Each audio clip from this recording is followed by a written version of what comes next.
సినీ నటుడు జనసేన అగ్రనేత నాగబాబు ట్విట్టర్ వేదిక బహిరంగంగా క్షమాపణలు చెప్పారు. ఎందుకు ఏ విషయంలో నాగబాబు సారీ చెప్పారో ఇప్పుడు చూద్దాం. టాలీవుడ్ మెగా హీరో వరుణ్ తేజ్ నటించిన ఆపరేషన్ వాలెంటైన్ చిత్రం ప్రీ రిలీజ్ ఈవెంట్లో ఆయన తండ్రి, నటుడు, నిర్మాత కొనిదెల నాగబాబు చేసిన వ్యాఖ్యలు వివాదాస్పదమయ్యాయి. ఈ ఈవెంట్లో పోలీస్ క్యారెక్టర్లపై నాగబాబు చేసిన వ్యాఖ్యలపై తీవ్ర విమర్శలు ఎదురయ్యాయి.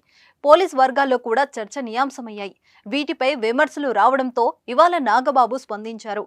ఆపరేషన్ వాలెంటైన్ చిత్రం ప్రీ రిలీజ్ ఈవెంట్ సందర్భంగా సినిమాలో పోలీస్ క్యారెక్టర్లపై తాను చేసిన వ్యాఖ్యలు ఉపసంహరించుకుంటున్నారు. సిఎంఆర్ షాపింగ్ మాల్ మన హైట్ నగర్ లో భాగ్యలత కమాన్ పక్కన ఫిబ్రవరి 29న ప్రముఖ సినీ తారలచే గొప్ప ప్రారంభం.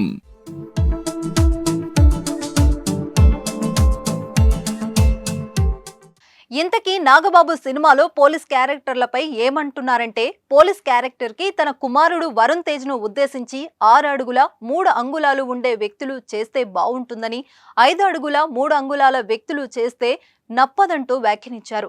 దీనిపై తీవ్ర విమర్శలు కలకలం రేగింది. నాగబాబు వ్యాఖ్యలు ఇప్పటికే పోలీస్ శాఖలో ఉన్న సిబ్బందిని అవమానించేలా ఉన్నాయన్న విమర్శలు వచ్చాయి.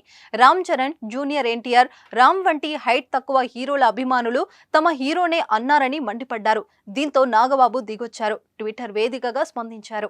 ఇటీవల జరిగిన Varun Babu operation Valentine pre release event లో నేను పోలీస్ క్యారెక్టర్ 6 అడుగుల 3 అంగుళాలు ఉండే వ్యక్తులు చేస్తే బాగుంటుందని, 5 అడుగుల 3 అంగుళాలు వ్యక్తులు చేస్తే నొప్పదు అన్నట్లు మాట్లాడాను. ఆ మాటలు నేను వెనక్కి తీసుకుంటున్నాను. ఎవరైనా ఆ మాటలకి నొచ్చుకుంటే ఐఎమ్ రియలీ వెరీ సారీ. అది యాదృచ్ఛికంగా వచ్చిందే కానీ వాంటెడ్ గా అన్న మాటలు కాదు. అందరూ అర్థం చేసుకుని క్షమిస్తారని ఆశిస్తున్నాను. ఇట్లు మీ నాగబాబు అంటూ వివరణ ఇచ్చారు. చూద్దాం, ఇప్పటికైనా నాగబాబు వ్యాఖ్యలపై మంటలు చల్లారుతాయేమో.